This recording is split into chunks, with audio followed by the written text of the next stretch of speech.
Right, John, we are back at pre-season. First of all, did you have a good break? Fantastic break, yeah, long one. Season felt like, well, it did finish early for us, but it felt like a long break, yeah. But enjoyed it, time with a family, time for us all to have a reset and a reflection on what last season looked like and how we improve on that. So it was nice, it was a good break, but from our point of view, our jobs, you're always busy, from a recruitment point of view, applying point of view, we've been busy, but we had a couple of breaks in between. It was nice.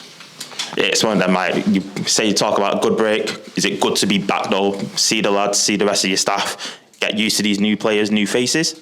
Well, it's what we do, innit? That's our jobs, that's what we all love. We've been doing it since we were kids, so that enforced break at the end of the season, as we say, it's nice to reflect on what you've done and have that breakaway with a wife and kids and stuff. But we're all football people, so you want to be around it.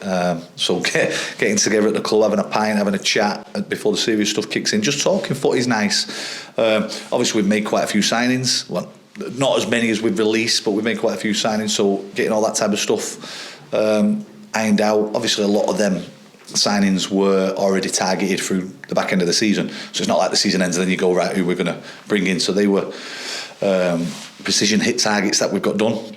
There's not been a massive amount compared to, as I said, that got released or have left the football club, but we're dead happy with what we brought in.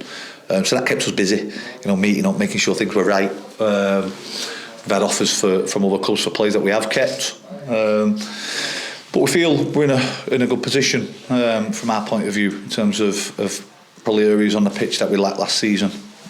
We identified early doors John Taylor, Michael Afai, and then wide areas that we lacked, especially with Jude getting the injury that I did. So we wanted to get that done as early as possible. So from an attacking threat, we look a little bit different. And then obviously we've added some real quality and experience in the other signings.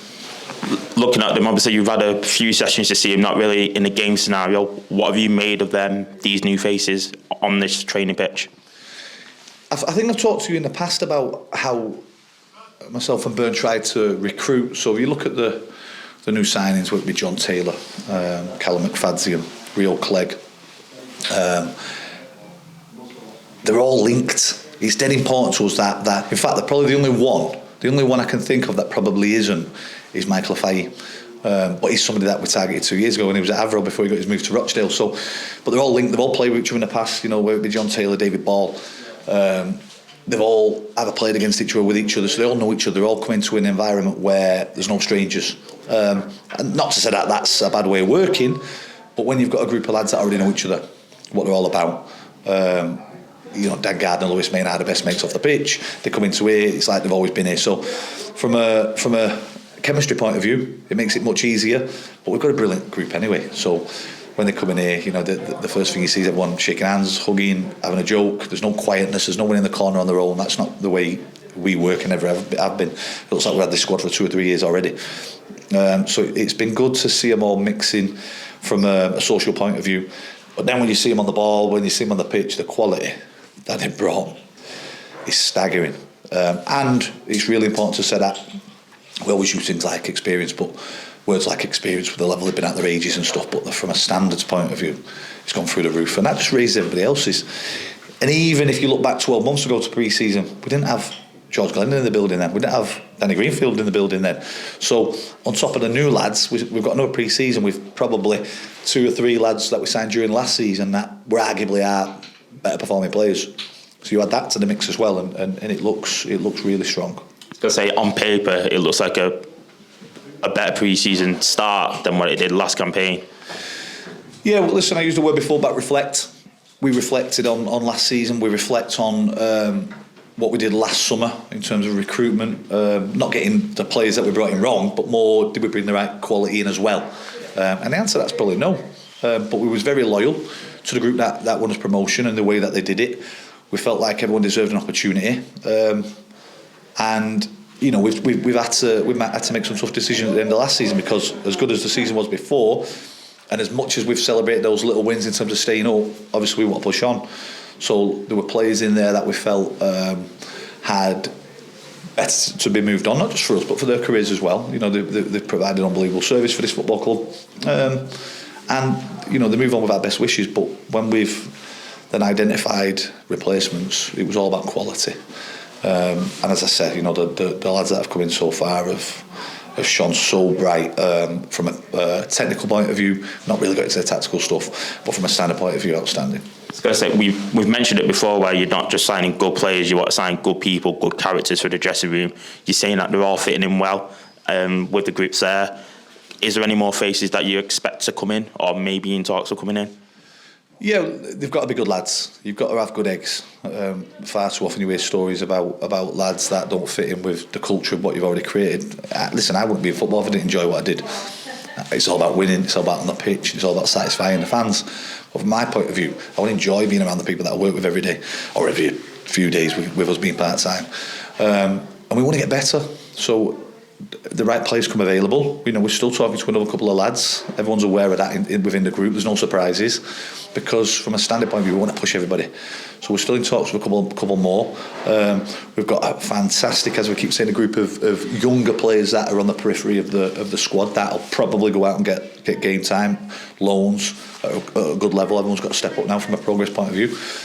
And obviously, it's now an 18-man squad for next season, so we've got to have a strong squad to be able to make them changes and rotate with the amount of games. I think that's the one thing that surprised us last year was, from a part-time team's point of view, we played 25 Tuesdays last year in all competitions. That means for 25 weeks of the 37 season, we only get a Thursday night to train. You've got amateur clubs, pub football teams that train as much as what we're doing. It's incredibly tough when you've got a small squad like we had, and the ridiculous injury list that we had last season. We've had to look at making changes so that we can rotate that a little bit more with quality. With that, we brought in a new head of performance in terms of strength and conditioning, Stephen O'Halloran, who's played for me and Bernard in the past at Salford. He's now an expert in that field and comes not just highly recommended, but someone that we've wanted to work with for a while, but also was a top footballer, played for us, played for Ireland twice.